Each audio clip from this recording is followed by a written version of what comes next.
Buka Alkitab kita di Yohanes keempat.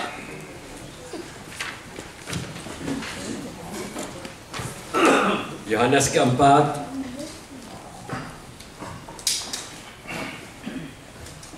Thank you, Pak Peter. Mari kita berdoa untuk firman Tuhan yang akan dibagikan agar kita semua menangkap firman itu. Bahkan bukan saja menangkap, tapi itu adalah bagian dari hidup kita, direnungkan siang dan malam, dan kita bisa melaksanakannya, menjalankan dalam hidup kita. Ya, mari kita berdoa. Bapa Surgawi, kami mengucap syukur karena kasih-Mu yang luar biasa dalam hidup kami, sehingga kami boleh berada apa adanya kami. Kalau kami boleh sehat, kami masih bisa beribadah, kami boleh datang, kami mengucap syukur dalam pujian penyembahan kami berkumpul ini semua karena Tuhan yang memelihara kami. Terpujilah nama Tuhan. Kami rindu agar semua dari kami, oh Tuhan, makin hari makin dalam mengenal Engkau, makin menjadi orang percaya yang berkenan di hadapan-Mu, dan hidup dalam jalan-Mu, hidup di dalam kehendak-Mu. Bahkan kami boleh sama-sama melakukan apa yang menjadi misi Tuhan, kehendak Tuhan di dalam hidup kami. Mari Engkau memberkati saat firman Tuhan disampaikan. Tidak ada satu dari kami yang tertidur atau capek, tapi kami boleh berkobar-kobar mendengarkan firman Tuhan. Urapi hamba-Mu supaya hamba-Mu menjadi penyalur yang baik. Terima kasih Tuhan. Berbicaralah, semua yang percaya, yang siap mendengar, boleh sama-sama katakan amin. Amin. Nah, kita minggu lalu sudah belajar. Ada Rudi di belakang. Rudi dia mungkin 2 bulan yang lalu pulang karena papanya meninggal. Sekarang dia sudah balik beberapa hari yang lalu. Harap di sini boleh penuh damai ya di sini, karena di Surabaya kurang damai, di sini penuh damai karena ada Tuhan yang luar biasa. Di Yohanes 4:45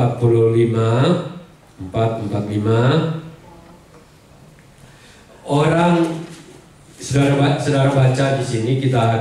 Saya tidak ini karena saya akan fokus di Yohanes 5 ayat 1 sampai 18. Cuma saya hanya berikan latar belakang sesudah Tuhan Yesus berbicara dengan wanita di Samaria. Dia melanjutkan perjalanan di Galilea. Ya, di Galilea itu ayat 45 itu, setelah ia tiba di Galilea, orang Galilea pun menyambut dia karena mereka telah melihat segala sesuatu yang dikerjakan di Yerusalem pada pesta itu, sebab mereka sendiri pun turut ke pesta festival itu ya, karena 3 kali dalam setahun orang Yahudi dari seluruh daerah Israel ataupun yang sudah di luar negara harus datang ke Yerusalem untuk ikut minimal 3 festival itu ya. Dan saat ini mereka sudah pulang ke rumah dan Tuhan Yesus juga sudah pulang, dan mereka sambut Tuhan Yesus. Ingat, yang menolak Tuhan Yesus itu adalah yang menolak Burut itu ada Ibu Lucy di belakang. Ibu Burut, salam. Halo, welcome. Ya, welcome Ibu Lucy. Ya, waktu saya khotbah di kematian Pak Teji Hatumale, beliau ada bersama-sama kami dan ingin datang ke gereja kita. Puji Tuhan. Nah, waktu itu sudah ada di sana. Ingat, orang Galilea itu daerahnya besar. Katakanlah seperti kita di sini, anggaplah Sydney Metropolitan sebesar ini ya. Tapi kota Nazaretnya itu yang menolak Tuhan Yesus, di mana Tuhan Yesus, katakanlah orang dari Sutherland yang menolak Tuhan Yesus. Tapi kalau orang di Chatswood semua menerima Tuhan Yesus. Amin. Amin.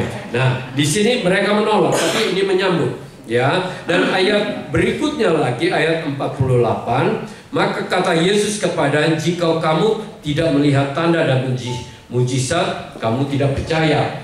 Itu secara natural di banyak orang itu tidak percaya kecuali melihat. Tetapi dengan perkataan Tuhan Yesus kepada Thomas, katakan apa? Berbahagialah orang yang tidak melihat tetapi percaya. Itu ada di mana? Ayo. Ya, bukanlah ada di Yohanes 20 ayat di Yohanes 20 ayat 29b ya. Nah, di dalam 2 Korintus 5 pun ya, 2 Korintus 5 pun ayat yang ke-7 Paulus berkata apa? Sebab hidupku ini bukan karena melihat tetapi karena percaya. Ya, bukan karena melihat baru percaya, tapi karena percaya. Jadi kita di sini meskipun kita tidak lihat Tuhan Yesus ya secara fisik, tapi Ia hadir secara roh. Ya, kalau kita sadar Dia ada atau nggak sadar itu tergantung kita lagi on nggak. Kita punya spirit ini. Kalau spirit kita lagi sibuk mikirin makan, nggak terasa. Sama seperti kita lupa handphone kita nggak hidupin, nggak dapat WA dari mana-mana. Oke. Dan juga Yohanes 4 ayat 50 kata Yesus kepadanya, pergilah anakmu hidup. Ini waktu Tuhan Yesus ada di Galilea itu, di salah satu kota, kemungkinan besar sudah ada di Kana, itu satu bukan ini orang pegawai istana, orang penting dia. Tidak tahu pangkatnya apa, tetapi di dalam bahasa Inggrisnya saya baca di sini dia sebagai nobleman, berarti orang penting. Dia punya anak sakit, dia datang. Dia datang kepada Tuhan Yesus dan dia cerita tentang dia punya anak yang sakit. Dia minta untuk Tuhan Yesus sembuhkan. Perkataan Tuhan Yesus katakan, jika kamu tidak melihat tanda dan mujizat, kamu tidak percaya. Itu ya. Tetapi kalau kita ini adalah pribadi yang terus dalam keadaan suka atau duka tetap percaya. Saudara, saya hanya ingin bagi sedikit mengenai apapun yang kita lalui. Waktu kita tidur, napas kita nggak enak, pikiran itu kayak tegang, ya. Itu jangan mikirkan hal-hal yang menakutkan. Cepat sebut Tuhan Yesus. Kesembuhanku, kekuatanku, ketenanganku, kedamaianku. Saudara berani percaya. Berapa menit, apakah itu sakit hanya di pikiran atau ketakutan, di dalam ini Tuhan akan jamah. Saya itu sudah berapa kali berapa hari yang lalu pergi kuburan di Sutherland. Saya hanya pakai jas, nggak bawa jaket, jadi agak kedinginan. Jadi pulang itu badan itu serasa, aduh ini berat sekali. Karena sudah bersambung terus kan. Tapi pada waktu itu saya bilang, Tuhan, Engkaulah kekuatanku, pertolonganku, dan ada ketenangan dalam hidup ini. Ingat, kesembuhan itu bisa saja datang dari Tuhan, tapi juga dari iman percaya kita. Ya, Ben. Nah, sekarang kita lanjutkan lagi. Kata Yesus ayat 50, kata Yesus, pergilah anakmu hidup.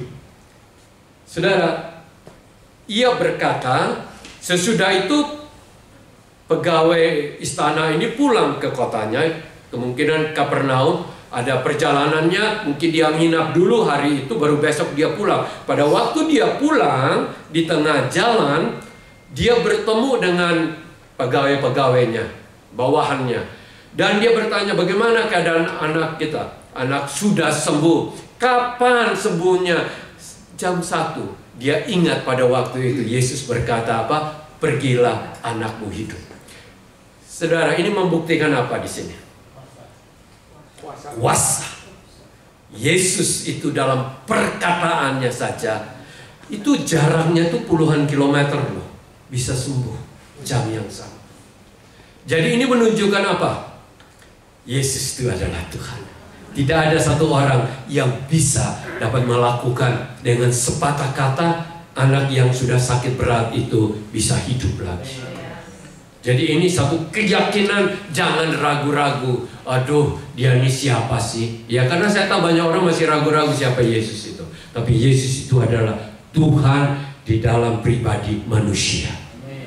Ya, itu mantap itu. Ya, dan juga saudara-saudara, di sini akhir-akhir ini kemarin saya dengar bahwa ada satu pakai ini intelligent yang sekarang AI ini, ya, atau artificial intelligence ini, mereka itu berusaha untuk menangkap kekuatan suara, kekuatan power of perkataan, kuasa.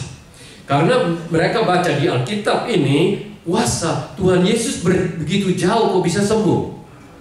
Nah, ini sekarang tuh mereka tuh ingin belajar bagaimana itu kuasa itu bisa berjalan keluar dari mulut seseorang dan sampai kepada orang lain. Ya, kita sendiri tahu ada orang yang bicara langsung punya pengaruh dalam hidup kita.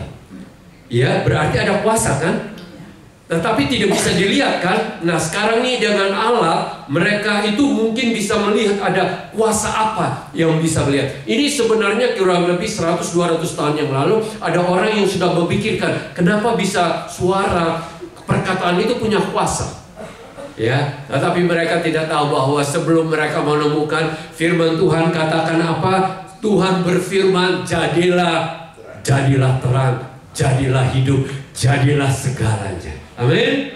Baru mau belajar terlambat bilang mereka. Di Alkitab sudah katakan beribu tahun yang dulu firman-Nya dan jadi. Alam semesta ini jadi. Saudara, kami berdua suka pergi taman lihat bunga-bunga indahnya, dan tiap bunga, tiap pohon, tiap tanaman itu punya keunikan sendiri, dan itu tidak mungkin terjadi dengan teorinya si Darwin yang menyatakan dari satu sel bisa terjadi. Firman Tuhan katakan segalanya didesain dan desain oleh intelijen yang luar biasa, yaitu Tuhan sendiri. Ingat, luar biasa. Nah, saat ini kita masuk di Yohanes 5 ayat 1 sampai 18. Saya akan baca ayat yang pertama, saudara akan baca ayat yang kedua, dan kita akan mempelajarinya sampai selesai ayat 18. Penyembuhan pada hari itu, pada hari raya orang Yahudi, dan Yesus berangkat ke Yerusalem. Menunjukkan Tuhan Yesus dari Nazaret, dari Galilea suka pergi ke Yerusalem, ya. Di Yerusalem dekat, ayo saudara baca ayat 2. Di Yerusalem dekat pintu gerbang lobang ada sebuah kolam antara bahasa Ibrani disebut Bethesda. Ada 5 serambi. Dan di serambi-serambi itu berbaring sejumlah besar orang sakit, orang-orang buta, orang-orang timpang, orang-orang lumpuh yang menantikan goncangan air kolam itu. Sebab waktu turun malaikat menyangka kolam itu dan menggoncangkan air itu. Barang siapa yang turun masuk dalamnya sudah menggoncangkan air menjadi sembuh, apapun juga penyakitnya. Di situ ada seorang yang sudah 38 tahun lamanya sakit. Ketika Yesus melihat orang itu berbaring di situ, dan karena dia tahu bahwa dia telah melanda itu, berkatalah ia kepadanya, maukah engkau sembuh? Jawab orang itu kepadanya, Tuhan, tidak ada orang yang menurunkan aku ke dalam kolam itu apabila airnya mulai bergoncang. Dan sementara aku menuju ke kolam itu, orang lain sudah turun mendahului aku. Kata Yesus kepadanya, bangunlah, angkatlah tilammu dan berjalanlah. Dan pada saat itu juga sembuhlah orang itu, lalu ia mengangkat tilamnya dan berjalan, tetapi hari itu hari Sabat. Karena itu orang-orang Yahudi berkata kepada yang baru sembuh itu, hari ini hari Sabat, dan tidak boleh engkau memikul tilammu. Akan tetapi ia menjawab mereka, orang yang telah menyembuhkan aku, dia yang menyatakan kepadaku, angkatlah tilammu dan berjalanlah. Mereka bertanya kepadanya, siapakah orang itu yang berkata kepadamu, angkatlah tilam berjalanlah? Tetapi orang yang baru sembuh itu tidak tahu siapa orang itu, sebab Yesus telah menghilang di tengah-tengah orang banyak di tempat itu. Kemudian Yesus bertemu dengan dia dalam bait Allah, lalu berkata kepadanya, engkau telah sembuh, jangan berbuat dosa lagi, supaya padamu jangan terjadi yang lebih buruk. Orang itu keluar lalu menceritakan kepada orang-orang Yahudi bahwa Yesuslah yang telah menyembuhkan dia. Dan karena itu orang-orang Yahudi berusaha menganiaya Yesus, karena dia melakukan hal pada hari Sabat. Tetapi ia berkata kepada mereka, Bapakku bekerja sampai sekarang, maka aku pun bekerja juga. Sebab itu orang-orang Yahudi lebih berusaha lagi untuk membunuhnya, bukan saja karena ia meniadakan hari Sabat, tetapi juga karena ia mengatakan bahwa Allah adalah Bapa sendiri, dan dengan demikian menyamakan dirinya dengan Allah. Amin. Tema khotbah minggu ini adalah Tuhan tahu keadaanmu. Tuhan tahu. Ayo bilang. Jangan bilang, aduh Tuhan ini mengerti saya, nggak tahu keadaanku yang sedang saya lalui atau tidak. Ya, di sini firman Tuhan tahu keadaan. Tuhan mau bertindak kapan, itu terserah dari Tuhan. Nah, sekarang saya ingin bagikan dulu kolam Bethesda. Ada foto, tolong masukin. Ya. Kolam Bethesda ini waktu zaman Tuhan Yesus itu ada. Besar lagi. Kurang lebih lebarnya sama seperti 40-50 meter, panjangnya itu hampir 90 meter. Tapi ada dibagi ini nanti saya ceritakan ini ya. Dalamnya itu sampai 12 meter kolam. Ya. Nah, ini waktu beberapa ratus tahun sebelum orang bilang, wah tuh nggak ada tuh yang di Alkitab bilang kolam Bethesda tuh nggak ada tuh. Akhirnya mereka mulai gali, akhirnya tahun 1800 lebih mereka mulai menemukan ini. Tapi belum pasti apakah ini yang Bethesda yang ada dekat pintu gerbang domba. Ingat, Yerusalem itu kotanya dikelilingi tembok-tembok dan ada pintu gerbang. Kemungkinan besar pintu gerbang domba ini tempat domba-domba yang keluar makan di padang gurun di bawah sana, masuk keluar melalui pintu ini. Dan ini dekat sekali di situ. Dan kolam ini ya baru diketemukan 1888. 18 sekitar jadi 100 kurang lebih 140 tahun yang lalu baru diketemukan ya. Dan ini sebelumnya tuh sudah tertutup karena pada zaman Byzantium ada kerajaan ya, sesudah Rome itu ada namanya kerajaan Byzantium yang menguasai Yerusalem. Mereka sudah tumpuk-tumpuk di situ. Saudara juga harus tahu bahwa di Sydney baru 200 tahun ada beberapa tempat yang sekarang ini kelihatannya taman seperti Centennial Park. Dulu itu di bawahnya tuh ada kolam-kolam air yang besar sekali, tapi sudah ditutupin pohon. Jadi saudara pikir itu ini. Pada banyak sekali, masih banyak yang sekarang, apalagi dekat Central Station itu mulai dibongkar lagi jalur-jalur manusia jalan itu, yang dulu sudah tertutup. Nah, ini mereka tertutup, jadi sekarang ini terbuka Bethesda ini. Ya, dan apa yang dikatakan firman Tuhan itu benar terjadi sampai saat ini. Ya, kata Bethesda itu berarti house of mercy, house of grace. Ya, seperti rumah kasih kemurahan Tuhan. Ya, rumah rahmat Tuhan. Itu artinya dari Bethesda. Ya, dan sekarang ini pada waktu itu sesudah orang-orang pulang dari Babylon, mereka itu mengalami waktu mereka ke kolam itu kesembuhan. Jadi waktu malaikat goncang air itu, kesembuhan itu terjadi. Barang siapa yang lompat masuk ke dalam itu yang pertama. Jadi selalu di tempat itu dikatakan waktu zaman Tuhan Yesus itu multitude, berarti orang banyak. Saudara pernah ke kolam renang waktu musim panas ya? Tentu banyak sekali orang-orang sekitar kolam renang itu, bukan? Nah, ada kemungkinan di situ sampai ribuan orang.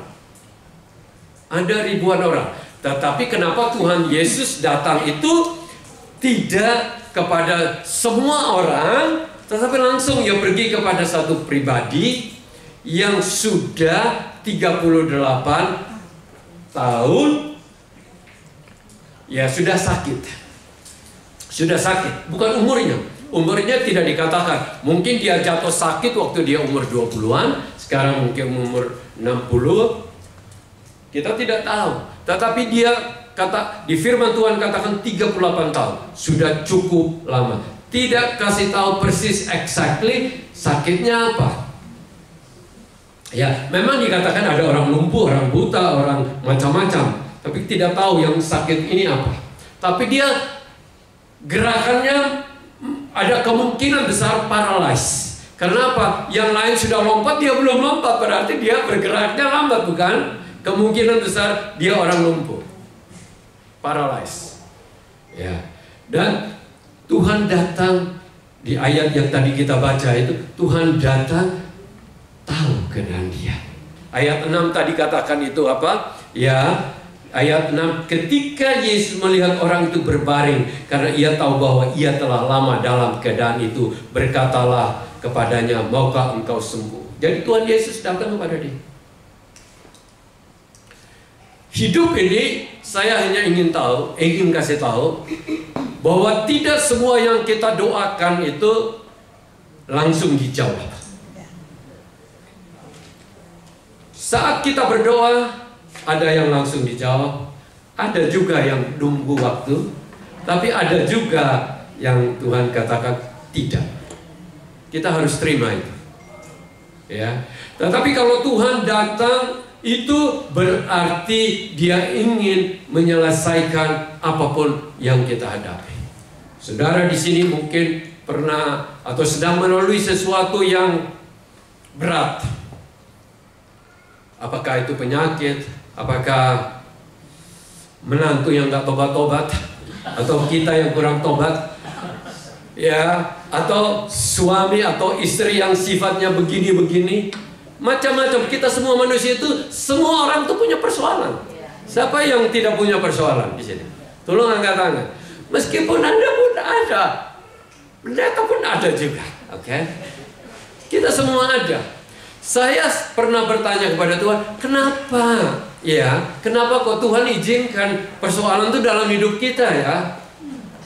Tuhan berikan satu ini. Saudara pernah tahu nggak? Pernah ke Tasmania? Itu satu lingkaran besar sekali.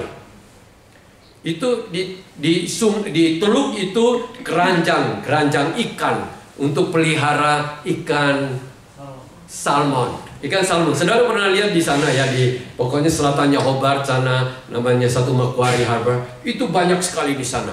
Kita makan salmon itu datang dari sana, saudara-saudara. Nah, setiap salmon itu di situ ada, mereka itu ada kasih shark kecil di situ juga. Ikan hiu kecil. Ikan hiu kecil ini berusaha untuk kejar ini salmon. Jadi salmon ini di sini terus gerak terus. Saudara tahu tujuannya untuk apa? Supaya salmon ini menjadi ikan yang sehat. Salmon ini menjadi ikan yang sehat, saudara tahu. Karena kalau tidak, main-main aja. Sama kayak kita nggak ada persoalan, doa juga malas, semuanya malas. Nanti rohaninya membleh. Tuhan memang izinkan itu. Kenapa? Supaya kita itu aware semua ini dalam keadaan. Bisa ini ya. Saudara pikir King Charles itu nggak punya persoalan? Punya, tahu-tahu muncul Meghan Markle dalam hidupnya. Sama anaknya tahu-tahu mau mundur, bukan? Kelihatannya, wah raja, semua enak, tapi persoalannya nggak habis-habis. Saudara-saudara yang dikasihi, jadi kalau kita, Tuhan izinkan persoalan dalam hidup kita, sebenarnya tujuannya itu membangun kita. Jadi jangan suka bilang, persoalan terus Tuhan, bosan jenuh aku. Jangan, bilang Tuhan, terima kasih Tuhan, ini menguatkan iman saya, melatih hidup saya. Amin. Iya. Amin. Oke. Nah, sekarang kita lihat di sini, ya. Tuhan Yesus ayat 8 itu katakan apa? Bangunlah dan angkatlah tilammu dan berjalanlah. Ya. Saudara, hanya dalam sepatah kata, sudah ulangi lagi. Orang itu sudah 38 tahun lah. Pernah dia pergi ke tapi pasti mungkin sudah pernah. Mungkin udah kehabisan duit atau sudah give up lah. Pergi dokter juga nggak sembuh-sembuh. Mendingan gua dalam keadaan begini aja. Benar? Ya kan? Saya hanya ingin katakan, hanya Tuhan yang punya kuasa hanya berkata. Maka orang yang 38 tahun ini sepintas saja, tidak dikatakan berapa hari, pada waktu itu sembuh. Dan Tuhan Yesus suruh bilang, angkatlah apa? Tilam. Coba bayangkan, tilam di sini bukan tempat tidur merek apa yang bagus punya King Coil atau apa, bukan. Maksudnya mungkin hanya kayak karpet tikar gitu, gulung. Ya gulung terus dia bawa. Pada waktu dia bawa, dia jalan. Ada lagi Yahudi ahli Taurat lagi. Kamu mau pikul itu lagi? Iya, yang menyembuhkan aku, yang menyuruh bilang aku pikul. Siapa dia? Lupa. Karena Tuhan Yesus sudah di antara banyak orang mungkin sudah keluar lagi. Mungkin dari sana sudah berjalan ke bait suci. Dari sana nggak terlalu jauh sih dari pintu gerbang itu. Ya, sudah di sana. Nah, saudara lihat ini. Alasan mereka untuk menegur dia, kenapa? Karena hari Sabat. Saudara perhatikan ya. Kenapa sampai mereka katakan bahwa hari Sabat itu ya tidak boleh pikul? Karena ingat Taurat mereka bikin ini orang-orang pada zaman Tuhan Yesus, golongan Farisi dan ahli Taurat menambahkan Taurat yang Tuhan mau. Tuhan itu mau supaya jangan kita pergi bekerja di ladang, jangan kita pergi berdagang buka ini dan lupa keluarga, lupa istirahat dan lupa Tuhan. Itu yang Tuhan mau, untuk istirahat. Sabat itu diberikan kepada kita untuk kita. Sebenarnya untuk kesehatan kita, untuk kedamaian kita, apapun yang Tuhan desain firman-Nya ini untuk kebaikan kita. Kita aminkan itu. Sabat itu tujuannya supaya kita tuh ada rest. Karena kalau kerja terus, mobil aja kalau dipakai terus tanpa servis bisa rusak, bukan? Apalagi tubuh kita. Tuhan itu yang desain kita, dia tahu bahwa jangan. Oleh karena itu saya sama Ibu Ruth ambil keputusan dari dulu bahwa hari Sabat itu kita nggak bekerja, kita tidak seperti ini yang nyetir mobil juga nggak bisa, jalan juga nggak bisa. Sampai kalau you pergi Israel saat ini, mau tekan ini saja, tombol lift itu, kalau kita di lantai 20 mau turun lantai 1, harus 19 berhenti, 18 ini. Dia bikin semuanya ini, otomatis. Tiap ini berhenti. Kenapa itu dilarang? Karena itu bekerja itu. Padahal hanya ini aja. Itu namanya berlebihan, itu begitu. Padahal saya ingin bacakan di sini, ya, ini perkataan Tuhan Yesus di Matius 12 ayat 6 dan 8. Matius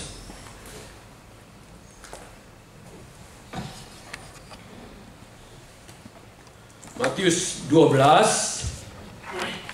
Oke. Aku berkata kepadamu, di sini ada yang melebihi bait Allah. Ya.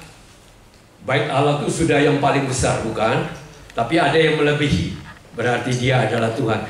Memang kamu mengerti maksud firman ini, yang ku kehendaki ialah belas kasihan, bukan persembahan. Tentu kamu tidak menghukum orang yang tidak bersalah, karena anak manusia adalah Tuhan atas hari Sabat. Kenapa saudara? Ini murid-murid ini lapar di jalan, liwat ada kebun gandum, mereka ambil berapa biji terus kupas makan gitu, ya.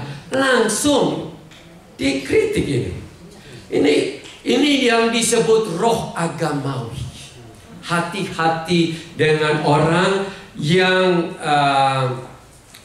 yang segala sesuatu tuh mau leterlek dia punya perkataan itu, tetapi lupa yang inti daripada semua ini, karena Tuhan mengasihi kita. Kan Tuhan katakan di sini, ya, aku tuh mencari itu belas kasihan. Ini waktu seorang ibu yang punggungnya 18 tahun menderita kena tekanan setan, penyakit, dia jalan begini, Tuhan Yesus membuat wanita ini sembuh. Mereka komplain terhadap Tuhan, bayangkan. Padahal mereka sendiri nggak bisa berbuat apa-apa dengan wanita yang tiap hari datang di sinagog, tapi tidak bisa sembuh. Waktu Tuhan Yesus lihat, Tuhan Yesus bilang, sembuh, sembuh. Ini loh manusia dia. Ya, hati-hati kita di sini jangan memiliki roh yang agamawi. Roh agamawi itu akan membuat kita tuh selalu mengkritik orang lain. Jangan sampai. Ingat loh, kritik kita itu kebanyakan merusak hubungan.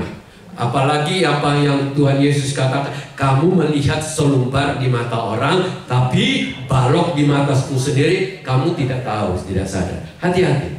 Kita ini manusia mulai sekarang. Ingat, iblis itu firman Tuhan katakan selalu mau menuduh iblis itu, mau merusak, mau melemahkan orang. Tetapi Tuhan Yesus itu kalau ada kesalahan pun, seperti wanita yang diketemukan berzina waktu dibawa kepada dia, ingat, dia katakan kepada orang-orang itu, ada yang tidak berbuat seperti yang tidak berdosa boleh melempar. Akhirnya mereka semua pada pergi kan? Saudara lihat, dan Tuhan Yesus katakan, aku pun tidak menghukum engkau. Berarti Tuhan Yesus itu tahu orang perempuan ini bersalah, iya kan? Tapi hanya yang berhak menghukum dia siapa? Tuhan Yesus kan? Karena dia tidak berdosa. Tapi Tuhan Yesus kata, aku pun tidak menghukum. Pergilah, jangan berbuat dosa. Ingatan Tuhan Yesus mengingatkan dia, jangan berbuat lagi hal yang sama. Saudara-saudara, kita perhatikan di sini. Jadi kita ini harus hidup ini bukan berarti kita meniadakan hari Sabat, tetapi kita harus tahu purpose yang tepat yang Tuhan mau. Ya, hari Sabat itu usahakan jangan sekarang ini pergi ada kebun sawah mulai pergi kerja di sawah gitu atau di ladang gitu, tapi istirahat. Ya, itu yang Tuhan mau di dalam hidup kita. Dan di sini kita lihat lagi ya. Ayat 14 Tuhan Yesus katakan apa? Jangan, Yohanes tadi, ayat 14. Kemudian Yesus bertemu dengan dia dalam bait Allah lalu berkata kepadanya, engkau telah sembuh, jangan berbuat dosa lagi, supaya padamu jangan terjadi yang lebih buruk. Saudara-saudara, ini sebenarnya satu yang membuka kita. Saudara tahu bahwa sebenarnya orang ini ya, dia berdosa. Makanya Tuhan katakan jangan berbuat lagi, supaya jangan kena yang buruk. Berarti yang pertama itu sudah terjadi itu karena ya Pastor. Oke. Ya, sorry. Jangan berbuat dosa lagi. Saudara, kita harus tahu loh, di ayat Yohanes bilang ada satu orang buta. Terus murid-muridnya bertanya, apakah karena dosa orang tua atau anak ini dia dibuta dari lahir ini? Ya, dan Tuhan Yesus katakan, bukan dosanya dan bukan dosa orang tua, tetapi melaluinya pekerjaan Tuhan dinyatakan atau kemuliaan Tuhan diperlihatkan. Dan Tuhan mengambil ludah ditaruh di tanah, ditagosok, dan orang itu disuruh ke kolam Siloam. Ingat, ini Bethesda, ada kolam Siloam juga, ingat ada. Dan dia pergi ke sana dan dia sembuh. Dan dia menjadi saksi luar biasa. Dia menjadi saksi luar biasa orang ini. Nah, saudara, kenapa Tuhan Yesus katakan bukan dosa dia, bukan dosa orang tua? Kenapa dia buta? Sedangkan ini satu kok Tuhan Yesus katakan jangan berbuat dosa lagi supaya engkau tidak kena. saya ingin katakan bahwa apapun yang terjadi di dalam hidup kita itu ada 3 chance mengapa itu terjadi. Yang pertama, ya seperti orang ini, dosa itu maka terjadi. Banyak sekali hukum yang katakan apa yang kau perbuat itu akan mengena engkau. Hukum menanam dan menuai. Kita tidak bisa deny itu. Ya, jadi kalau ada sesuatu dalam hidup kita, selalu kita bertanya kepada Tuhan, apa yang Engkau ingin supaya saya sadar, supaya saya bisa bertobat, saya bisa berubah. Ya, bisa? Jangan kasih salah orang lain, tapi tanya kepada diri sendiri. Mungkin keras kepala, mungkin tidak hidup benar kita, atau apa yang membuat itu terjadi di dalam hidup kita. Ya, jangan pikir kita ini semua karena Tuhan yang ini lagi. Yang kedua, memang iblis yang merusak. Ada satu saudara katakan sedang mempelajari buku tentang Ayub. Ayub itu tidak salah, firman Tuhan declare dia orang benar. Benar kan? Tapi bisa mengena yang paling berat di dunia ini. Tidak ada orang yang lebih berat dari dialami oleh Ayub. 10 anak semua mati. Benar kan? Harta habis. Iya dong? Penyakit lagi, borok lagi dari kepala sampai di kaki. Dan istri lagi suruh dia mengutuk Tuhan. Benar nggak? Dan 3 temannya yang pertama datang bukannya mendukung dia secara moral, ini lagi bilang dia lu dosa sih begitu. Benar nggak? Ngolok-ngolok dia. Tetapi firman Tuhan katakan bahwa ini Tuhan mengizinkan untuk dia alami di dalam hidupnya. Memang kadang-kadang dalam hidup ini tanpa apa-apa bisa mengalami dalam hidup kita. Kalau itu yang terjadi dalam hidup kita, kita bilang, Tuhan, apa yang kau kehendaki di dalam hidupku? Apa yang kau kehendaki dalam hidupku? Itu banyak terjadi dalam orang-orang benar. Tuhan Yesus itu salah apa? Kau bisa dihukum mati? Menderita bukan? Petrus itu salah apa? Sampai disalibkan. Benar enggak? Paulus, benar enggak? Harus dipancung kepalanya. Semua murid-murid tidak ada. Tetapi dia mati karena Tuhan mengizinkan melalui benih darah yang mereka tertumpah di Rom, tertumpah di Alexandria, tertumpah di Kerala, di India. Itu gereja bertumbuh di sana.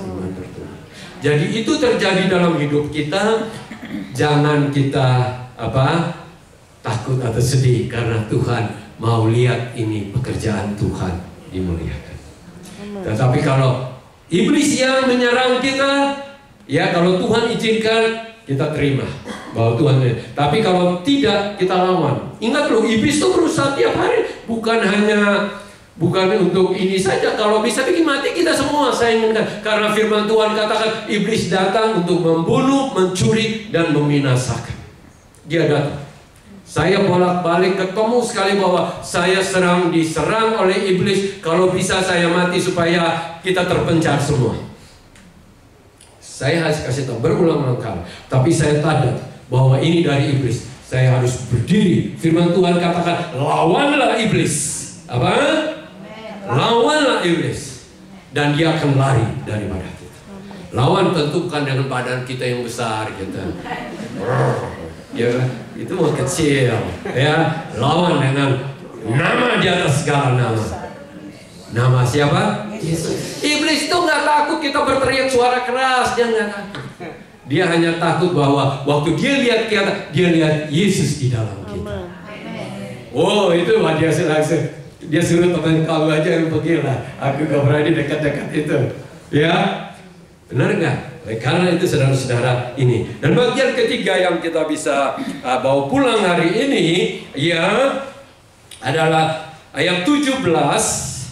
Dan kita tahu bahwa sesudah itu dia kasih tahu, ini Yesus yang kasih tahu. mereka bilang, oh itu dia lagi. Ya, langsung mereka tambah jengkel, ingin membunuh dia, ya, karena dia menyuruh orang itu pikul pada hari Sabat. Dan mereka itu yang menyebabkan sampai sekarang mereka katakan Yesus itu bukan dari Bapa di sorga. Kalau dari Bapa di sorga, pasti dia mentaatin hukum 10 perintah itu atau Taurat.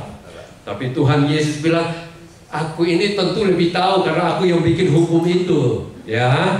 Cuma kamu salah menerjemahkannya berlebihan. Aku mau itu belas kasihan, bukan. Ingat loh, inti daripada Taurat itu apa? Kasihilah Tuhan Allahmu dan kasihilah sesama. Itu intinya tuh, itu yang Tuhan Yesus katakan. Tetapi orang-orang ini dibikin peraturan-peraturan. Sampai Tuhan Yesus mau nolong orang saja. Sampai Tuhan Yesus bilang, dombamu kalau kambingmu masuk lubang pada hari Sabat, bukankah kamu tolong? Ya toh, kenapa kamu bikin big deal ini? Ini yang membuat Tuhan Yesus, ini yang mereka tambah memusuhi. Dan ini yang Tuhan Yesus katakan, ini ayat berapa? 17, tetapi ia berkata kepada mereka, Bapakku bekerja sampai sekarang, maka aku pun bekerja. Saudara-saudara, ini sesuatu yang Tuhan sudah lakukan dan Tuhan ingin kita. Tidak ada dari kita yang berhenti bekerja untuk Tuhan. Amin. Meskipun sudah tua, jangan bilang saya sudah tua. Saya baru lihat Kodewi ini sudah umur 80, semangatnya ikut Tuhan lebih-lebih loh. Dulu masih mikirin kemeja Manly ini model apa gitu. Guna-guna. Sekarang ya dia pikirkan Tuhan Yesus saja. Amin. Amin. Benar kan? Dia ikut Tuhan Yesus. Ingat, hidup ini jangan berhenti untuk bilang, Tuhan, saya bersedia untuk dipakai karena Engkau masih bekerja sampai saat ini. Saya pun mau bekerja. Ingat loh, saat kita bilang kita tua, langsung lemes. Langsung lemes. Itu kita punya sel-sel semua hormon-hormon langsung lemes. Langsung nggak ada tenaga kan? Benar nggak? Coba bilang aja, saya sudah tua, saya lemas gitu. Langsung lemas. Coba kami bilang, dalam Yesus aku dapat melakukan segala perkara. Amin. Langsung kekuatan itu muncul. Jadi kenapa saya bagikan ini? Ingat loh, semua survei sudah menyatakan kalau satu orang pensiun dan dia nggak bekerja apa-apa, langsung cepat sekali mati. Tapi kalau dia terus bekerja, semangat terus, dia punya umur lebih panjang. Amin. Dan Tuhan itu, saudara tahu nggak? Banyak hamba Tuhan itu dipakai Tuhan itu bukan pada masa mudanya, akhir hidupnya itu baru Tuhan pakai luar biasa. Jangan kita give up sebelum Tuhan mau pakai kita dengan luar biasa. Banyak mujizat terjadi itu sesudah kita melalui banyak pengalaman hidup. Iman kita tuh kan masih muda kan juga masih abal-abal. Tapi kalau sudah tua kan makin mantap kan. Nah, Umi benar nggak? Masih muda-muda kan penuh dengan logika, dengan segala macam. Tapi sekarang baru sadar bahwa saya harus pegang firman Tuhan ini. Banyak terjadi.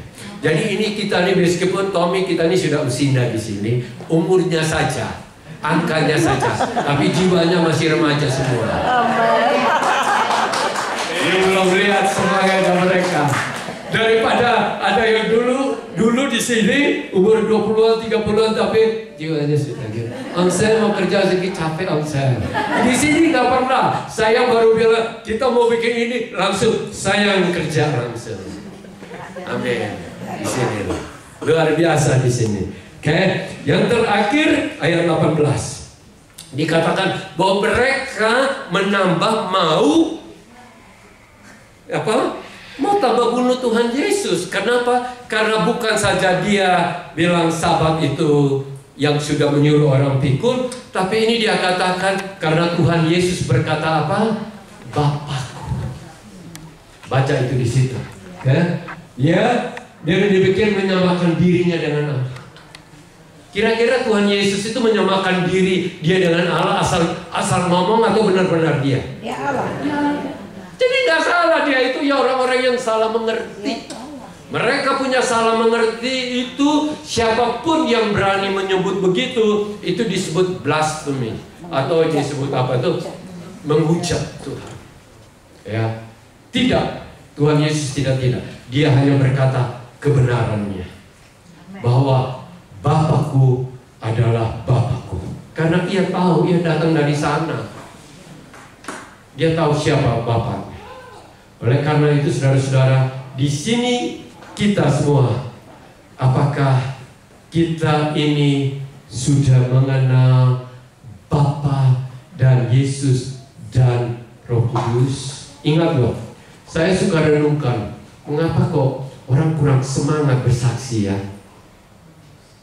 Kurang semangat melayani lah, kurang semangat ke gereja, kurang semangat firman Tuhan. Satu kunci yang saya ingin katakan, karena kurang mengenal siapa Bapa, siapa Tuhan Yesus. Karena kalau orang yang mengenal benar-benar, itu selalu berkobar-kobar terus. Amen. Jadi sekarang bukan soal pengenalannya saja, tapi yang penting bagaimana kita harus berusaha untuk makin kenal. Karena makin mengenal dia, makin berkobar-kobar.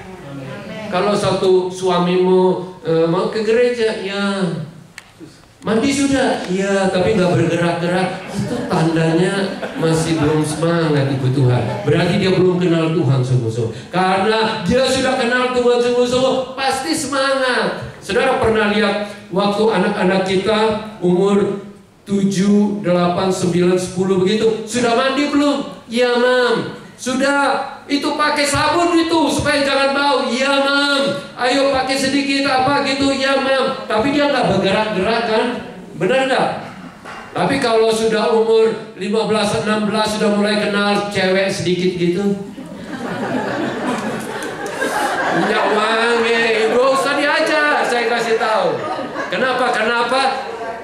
Ada itu, saudara. Benar nggak? Kalau kita mengenal kepada Tuhan itu benar-benar selalu rindu untuk menyenangkan Dia. Kasih kita itu tergantung dari pengenalan kita akan Dia. Ya, jadi kalau mau ke gereja masih dipaksa-paksa, sebenarnya berdoa Tuhan biar dia mengenal dengan dalam. Saya rasa Ibu Susan pernah laluin dulu. Benar nggak Ustaz? Padahal dia bilang, yuk ke gereja. Ya sebenarnya hatiku nggak kepingin, cuma karena suami ikut aja gitu.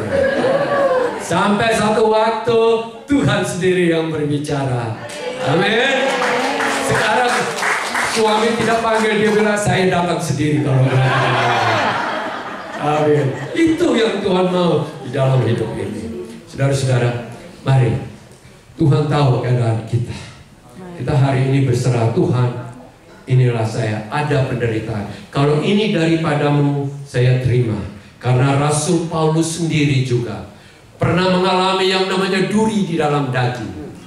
Dia berkata, sudah 3 kali aku berdoa untuk terlepas dari duri dalam daging. Duri dari daging ini berarti sesuatu yang tidak enak dalam hidupnya.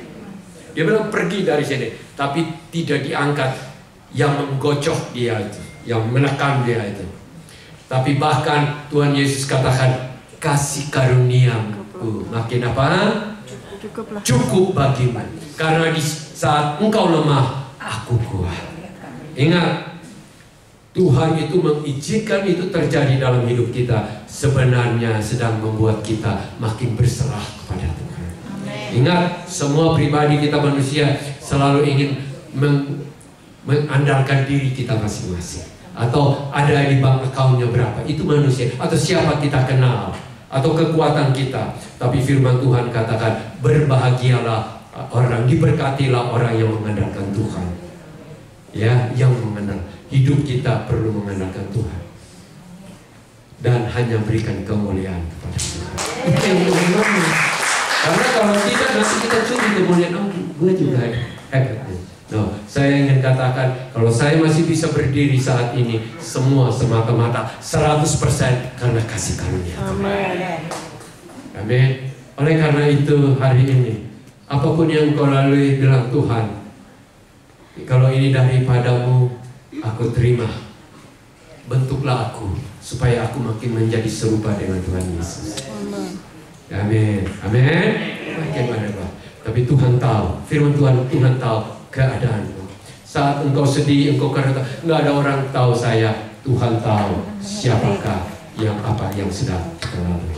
Mari kita berdoa. Kita bangkit berdiri kali ini. Kita taruh tangan kita di dada, nyatakan Tuhan, Engkau tahu keadaanku. Engkau tahu, Engkau melihat apa yang saya lalui, saya derita, tantangan yang saya hadapi, semua yang pernah terjadi dalam hidup saya. Saya tahu, Engkau tahu. Saya percaya Engkau tahu Tuhan. Saya percaya Engkau tahu Tuhan.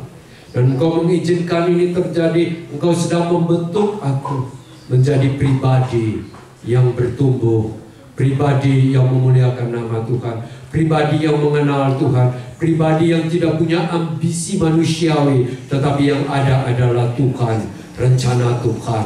Manusiawi kami sudah disalibkan bersama dengan Kristus, dan yang sekarang hidup adalah Kristus yang hidup di dalam aku. Terima kasih Tuhan untuk semuanya Tuhan. Tuhan, terima kasih Tuhan. Haleluya, haleluya. Hamba-Mu berdoa biarlah setiap dari kami memiliki hubungan yang dekat dengan Engkau, yang mendengarkan suara-Mu, yang mengetahui apa yang Engkau inginkan, apa yang Engkau kehendaki Tuhan. Biarlah kami tidak buta jalan di muka bumi ini, tetapi kami mengenal bahwa Engkau menuntun kami, dan Engkau sedang menuntun kami untuk membuat kami manusiawi yang tubuhnya manusia, tetapi di dalamnya adalah manusia ilahi. Amen. Manusia ilahi yang memiliki pikiran Kristus, yang memiliki Roh Kudus, yang memiliki cara berpikir surgawi. Biarlah itu ada di dalam hidupku. Mari Tuhan, ampunilah kami kalau sering kami komplain dengan apa yang terjadi kepada kami. Kami selalu berkata, Tuhan Kau nggak adil, Tuhan Kau nggak tahu, Tuhan Kau tidak kasihi saya. Tapi hari ini kami akan berkata, Tuhan Kau tahu semuanya. Engkau tahu apa yang saya derita. Saya percaya tepat pada waktunya Engkau akan datang, sama seperti Engkau datang kepada orang yang ada di kolam Bethesda, yang akhirnya mengalami kesembuhan. Tuhan, kami serahkan hidup kami. Kalau ini dari iblis, apapun yang dari kami tolak pekerjaan iblis. Kami tolak dalam nama Tuhan Yesus. Kalau pekerjaan iblis yang mau mengganggu kami, melumpuhkan kami, mau membinasakan kami tolak itu semua. Dosa apapun kami tolak itu semua. Yang ada adalah sekarang kehendak Tuhan yang berhak atas hidupku. Terima kasih untuk hari ini. Hamba-Mu akan berhenti berbicara, tapi kiranya Engkau limpahkan kekuatan-Mu di dalam hidup kami semua. Terima kasih untuk hari ini. Hamba-Mu akan berhenti berbicara, tetapi firman-Mu adalah firman yang hidup.